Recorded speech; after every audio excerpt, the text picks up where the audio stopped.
My friends, and welcome back. Today I'm going to be making black and blue cranberry sauce, not named after the bruises often left after a wild Thanksgiving brawl, but rather the color of the berries that I'm going to be adding into the sauce. We got 12 ounces of blackberries, 12 ounces of blueberries, 12 ounces of cranberries, a cup of raw honey, and cornstarch is all we'll need. Let's get it on. In a sizable pan, we're going to add all of our berries in. Start with our cranberries first. Blackberries.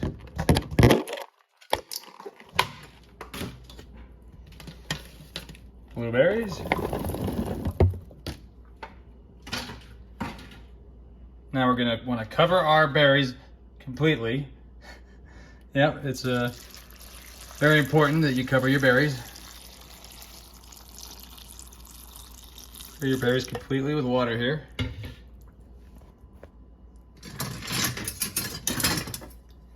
And we're going to turn the heat on our stove. Turn it up high until it begins to boil. We're going to boil them until they start to become soft, at which point we can then reduce the heat down to a simmer. All right, at this point you can see that the skins have busted open on some of these and they're starting to soften. So I turn the heat down and we're just gonna let this simmer, stirring it occasionally to reduce the liquid and finish cooking down the berries.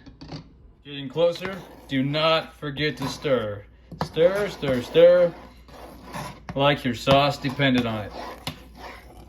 All right, this is looking good. At this point, you can strain this out to get all the chunks out of it. I, for one, have no problem with beautiful things being a little bit chunky. That being said, I'm gonna go ahead and add in a cornstarch slurry that I made with 2 tablespoons of cornstarch and 2 tablespoons of water thoroughly stirred together. I'm only gonna add in half of the slurry to begin with because it's a lot easier to add more of slurry than it is to try to add more water and mess with thinning and thickening back and forth. It's just best off to go a little bit at a time and see where you like it. In goes half of the slurry.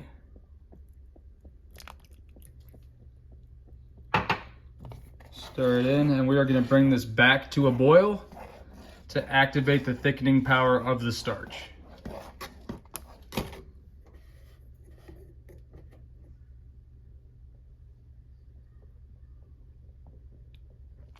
Okay, we're boiling.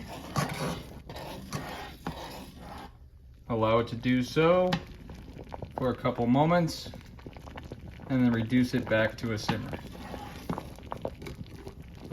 All right, now I can see it has thickened up quite a bit, but not quite where I would like it, so I'm gonna thicken it up a little bit more by adding the rest of that slurry. Also, if you would like to make this into a pie filling, you could add even more cornstarch to it to allow it to get really thick, like a thick pie filling. Also, keep in mind it will be thicker once it's fully cooled off and after we have added our honey in. That being said,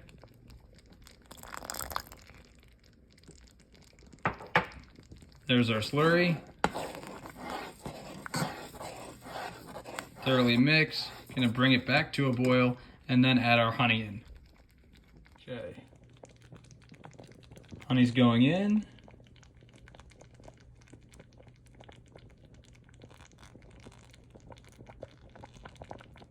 And after we've let this cool down a little bit, give it a taste. See how it is to you. If it's a little bit too tart or sour, by all means, add honey to your liking.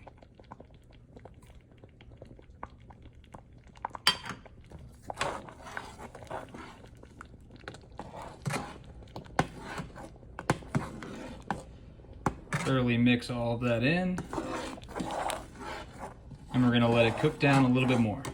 Okay, after about a half an hour of the low and slow special treatment, I think I got this sauce right where I want it.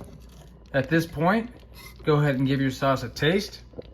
If it's not quite sweet enough to your liking, add a little bit more honey. I'm gonna go ahead and get this cooled down and refrigerate it overnight, and then I'm gonna let you all take a look at it. Good morning, welcome back. I've got our sauce out of the refrigerator and into a ramekin. As you can see, it has thickened up quite enough to hold up the weight of fresh berries, but it's not too thick that it's really gelatinous and, well, like something you'd get out of a can. This is perfect to me. I really enjoy this sauce. I hope you enjoyed coming along with me for the process. If you like this video, give me a thumbs up. Enjoy and have a great Thanksgiving.